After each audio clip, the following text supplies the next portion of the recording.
atherosclerotic lesion that penetrates the elastic lamina, and it is associated with hematoma formation within the media and the aortic wall. But we have to come to 1986 for having the first description of PAU as a distinct nosological entity.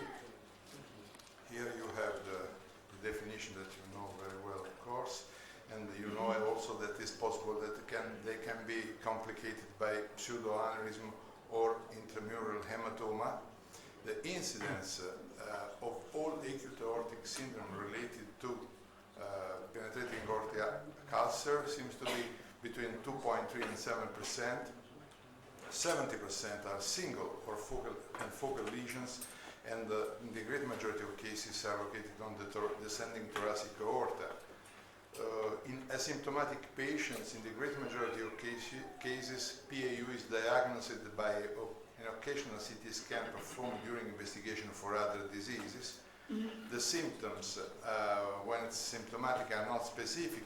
Of course, it's the pain. The pain is located depending on the location of the penetrating aortic ulcer, or are due to the compression surrounding anatomical structures or to the fistulization of the PAU. In case of acute aortic syndrome associated with PAU, rupture rate in literature goes up to 40%, and the clinical presentation, of course, is hemodynamic instability and pain. But we know we don't know the natural history of the penetrating aortic ulcer. That remains to be written. It means that we don't know when and in which percentage goes towards dissection, intramural hematoma progression, forced aneurysm, diameter expansion, and embolization. What we know very well is in literature and experience is that the presence of PAU presents a poor prognosis with a limited life expectancy in this patient. In other words, it witnesses an advanced atherosclerotic disease. The most important, we have some troubles with the slides today. The most important predictor of disease progression is the presence of PAU-related symptoms.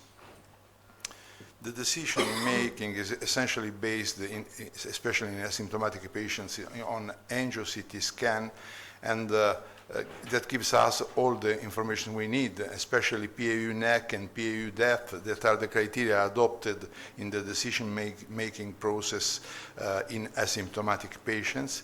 This is the flow chart. Of course, if there are signs of impending rupture, or a rupture, or if there is a rapid increase in ulcer depth and intramural hematoma, of course we go towards emergent or urgent intervention. If we have an occasional discovering of the PAU with a stable hemodynamic, we can wait and see, unless the diameter goes towards changing in the time. So indications to interventions are, of course, aortic rupture, acute aortic syndrome related to PAU. And in these cases, of course, there is an agreement on the treatment for symptomatic PAU. But what about asymptomatic lesions? Natural history seems to be more benign if they are not complicated.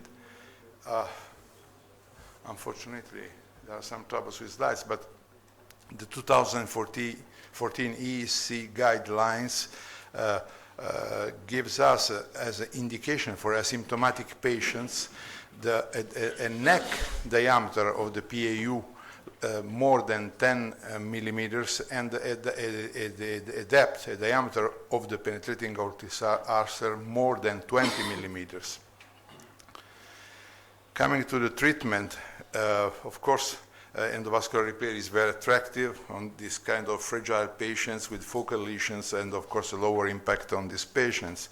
Look at this case in which we have an evolution in 1 month of the penetrating aortic ulcer that has been treated with TEVR. Also, it has been proposed endovascular repair for extensive aortic involvement with branched endograft or fenestrated endoprostasis. It has also proposed for asymptomatic patients the use of multi-layer stents. The other opportunity we have is the treatment with hybrid repair, and in case of aortic arch involvement, of course, it depends on the proximal landing zone, zone 0, total debranching, and zone 1 and zone 2, partial debranching. Or in case like this with a multiple penetrating aortic ulcer, thoracic and at the thoraco-abdominal level with involvement of the origin of the visceral vessels, of course we can perform also a hybrid repair like in this case.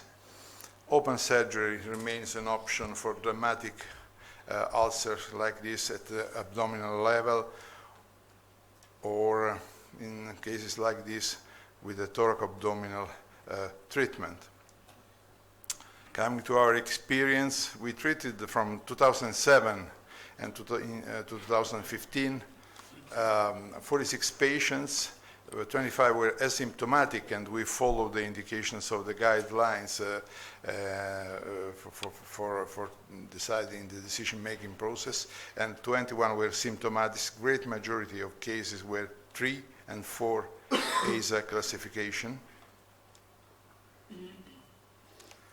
The treatment was in 22 cases endovascular, 15 TEVR and 7 EVER, and 9 cases were hybrid repair, in 15 cases was open, but only in 3 cases were thoraco-abdominal intervention. If we have a look to the results, 30-day results, of course we can say that we have an overall mortality of 6.5%. That means 4.5 in endovascular and 13% in open. We have to admit that these results are biased by the small number of patients and also by the fact that we are obliged in some way for this reason to put together TEVR and TEVR in EVER and open repair in some way. But we have to notice that 2 out of 3 deaths we had were due to cardiac myocardial infarction, and were 1 in case of TEVR and the other one was for an abdominal open aortic repair. That means that the major factor is the fragility of these patients more than the choice of the treatment in some way, let me say. The mean follow-up, what we have to underline is that we had no aortic-related death during the follow-up, and no difference in survival between the symptomatic and the asymptomatic patients. 1 case of reintervention from TAP for endoleak in endovascular treatment. And coming to the discussion, TEVR emerges in literature as the therapy of choice to reduce early morbidity and provide similar late survival. It has been proposed also in case of complex lesions, the use of a fenestrated endograft that could be safe and effective. This is a case report. And the other argument to discuss is that the guidelines presented in 2002 on circulation, I quoted before, PAU diameter more than 20 millimeters, so PAU neck more than 10 millimeters, remained exactly the same. Unfortunately, you cannot see the slide. Exactly the same in 2014. That means no changes in indications. Maybe the future will be more precise using other arguments like shear stress evaluation or the FDG uptake like it has been proposed by Nazi Sakari Hassan. Coming to the conclusion, outcome strictly correlates to patient comorbidities. The true incidence and natural history has to be written. There is an agreement on symptomatic PAU treatment. The endovascular treatment seems to be the treatment of choice. And what's about the symptomatic patients? For the moment, we follow the indications of the guidelines, but for sure we need further studies with larger series to assess the risk of PAU progression and aortic rupture. And for the reason we participate to the International Registry for Penetrating Aortic Ulcer that has been proposed by Professor Lazar Davidovic in Belgrade.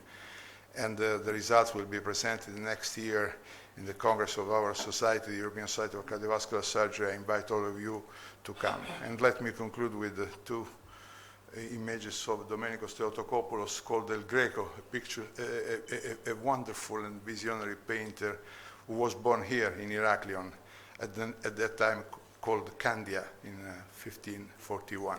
Thank you very much.